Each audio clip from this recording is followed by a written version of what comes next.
Our vision for the city is that Victoria is a 21st century city, which means that it's a healthy city, a prosperous city, and a sustainable city. The active transportation network hits on healthy, hits on prosperous, and hits on sustainable.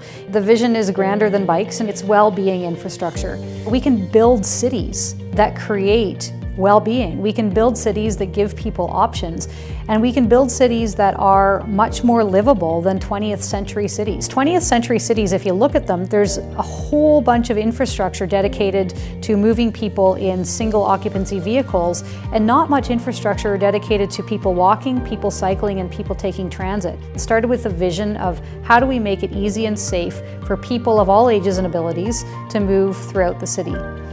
And then, with that idea in mind, we engaged an international dream team. The former manager of cycling for the city of Copenhagen, Gil Penalosa from 8 to 80 Cities, people who have done this all over the world. And through consultation with residents, they designed this all ages and abilities network with many corridors starting in the downtown and then going out to the neighborhoods.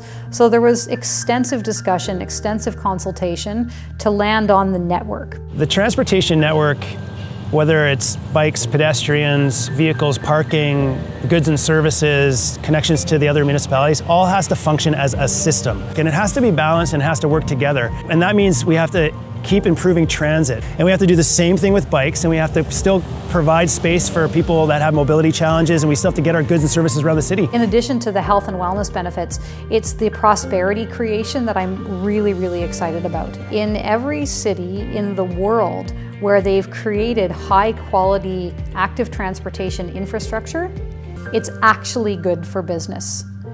The project is funded through the gas tax, and what that means is every time we go and pump gas into our cars, we are actually funding the active transportation network. We can't keep doing transportation planning in the way that we've done it over the last 50 years. We can't give all of this landscape and this very valuable real estate to just the car for parking or for using and moving around. We're going to be experiencing thousands of new jobs in the downtown core and tens of thousands of new residents, and we already have high levels of congestion. We have to find ways to actually improve transportation so that it reduces carbon emissions and greenhouse gases. We got to find those types of efficiencies, and that means people got to move around the city effectively in different ways. So it's about active transportation, it's about health and well-being, and it's about really giving people options. Some days people will take their cars, some days they'll take their bikes, some days they'll walk. So it's not about trying to convert people to ride their bikes all the time, and it's also not for everyone. It's aimed at people who would bike but don't feel safe, and aimed at everybody who wants to have a really great pedestrian experience in the downtown and in our neighborhoods. As we go corridor by corridor, we're going to be working with the people who are going to be using the network and working with the people whose businesses or homes front along the network to turn those lines on the map into active, livable streets. I'm really excited about this network inspiring people to get out, to go for a walk on a street they've never walked on, to experience a street differently than they've experienced.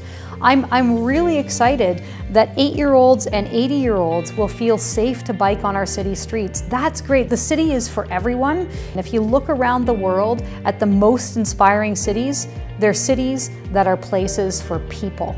And that's what this network is about. It's about making Victoria back into a people place.